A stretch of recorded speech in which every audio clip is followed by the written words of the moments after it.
안녕하세요, 세레리아입니다. 얼마 전 업체로부터 화분과 영양제 그리고 용토를 선물로 받았어요. 협찬으로 받은 건 아니고요. 받아보니까 소개하면 좋을 것 같아서 영상을 촬영했어요.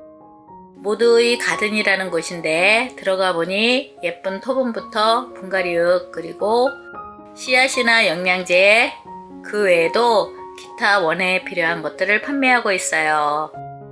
이 영상은 광고를 위해서 촬영한 것은 절대 아니니까 오해하지 마시고요. 그동안 여러 농원들 소개나 예전에 판매 사이트들 많이 소개했잖아요. 그런 방식의 소개라고 생각하시면 되어요. 직접 분갈이도 하면서 여기서 판매하는 용토와 상토의 차이도 보여드리고 영양제에 대해서도 이야기를 한번 해보려고 합니다. 이것은 옆면 12용 비료고요. 조금 있다가 영양제에 대해서 자세히 말씀드리겠습니다. 이것은 전용토라고 이렇게 써 있는데요. 일반적인 배합토와 어떻게 다른가 봉지를 한번 뜯어서 볼게요. 얼뜻 봐도 펄라이트가 굉장히 많이 들어있어서 용토가 거칠고 그래서 배수가 좋을 것 같지요. 자세히 보니까 상토의 주성분인 코코피트와 피트모스도 보이고요. 중립과 소립 정도의 난석도 있고요. 이건 산야초로 보이지요. 녹소토와 저곡토 등이 배합된 산야초는 통기성, 보수성 등이 좋아서 배수도 잘 되고요. 그래서 식물 매니아들이 요즘 많이 사용하고 있는 용토입니다. 특히 궤근식물 뿌리 내릴 때도 많이 사용하고요. 식물에 따라서는 지금 보이는 이 혼합토 하나만 사용해도 될 것 같습니다. 그러면 상토랑 어떻게 다른가 볼게요. 약간의 펄라이트도 보이지만 주성분은 코코피트와 피트모스고요. 배수가 중요한 식물에는 다른 용토와 혼합해서 사용해야 합니다. 시중에도 배양토가 많이 나와 있는데요. 그런 배양토보다는 다육이나 선인장 등 거친 용토를 사용해야 하는 식물에 최적화되어서 나온 혼합토로 보이네요. 보통 용토를 혼합할 때 상토나 배양토에 펄라이트나 이런 훈탄 등 다양한 용토를 혼합해서 사용하지요. 화분에 깔망을 넣고요. 이 용토는 그냥 이렇게 단독으로 사용해도 가능할 것 같아요. 잠깐 화기를 자세히 볼까요? 식물에게는 공기순환이 잘 되는 토분이 좋습니다. 그런데 토분은 오래 사용하다 보면 이런 부분에 오염이 아주 잘 되어요. 그렇다고 유약분을 사용하면 통기성이 좋지 않잖아요. 이 화분은 두 가지 장단점을 활용한 화분으로 보이네요. 이 부분은 토분 그대로 두고 이렇게 흙을 채웠을 경우 위에만 오염을 방지하기 위한 유약이 발라져 있습니다. 옆면은 토분 그대로지요. 유약의 반짝거림보다는 자연스러운 멋을 좋아하시는 분들이라면 그냥 토분을 사용하시면 됩니다. 이 혼합토 단일 용토로 그대로 여기에 담고요. 식물을 심을 건데요. 원래는 제가 키우고 있는 유묘들 중에 심으려고 했습니다. 그런데 파키포디움 같은 경우는 이 화분의 색과 너무 안 어울리더라고요. 그런 식물들은 무채색이 예쁘거든요. 저는 또한 무채색 화분을 좋아합니다. 그래서 가을에 분갈이 하면서 떼어놓은 아가베와 코노를 심기로 했습니다. 코노는 동용종이라서 분갈이 시기가 조금 지났기 때문에 뿌리 정리 없이 이렇게 이 밑에 붙어있는 하엽만 떼고 그대로 심을게요. 모주의 티타노타 분갈이를 하느라고 옆에 붙어있는 이 작은 1cm도 안 되는 손톱보다도 더 작은 아이를 떼어 놓은 건데요.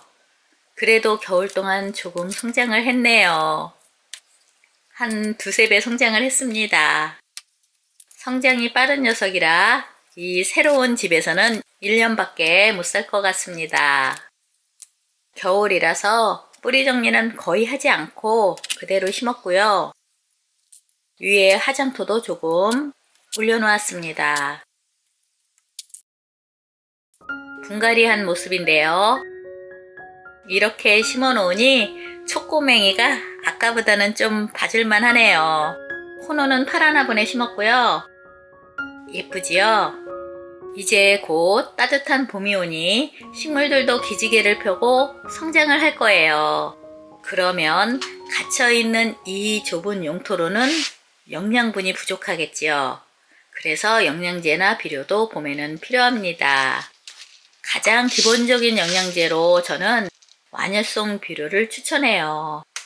이런 완효성 비료는 3개월에서 6개월에 걸쳐서 천천히 흡수되는 영양소라서 위험성이 거의 없고요. 그래서 많이 사용을 합니다. 이렇게 화분 위에 올려놓기만 하면 아주 간단하지요. 이 액체 영양제도 시중에서 쉽게 구할 수 있는데요. 화분에 꽂아 놓으면 구멍 조절 잘못하면 오히려 위험할 수 있어요.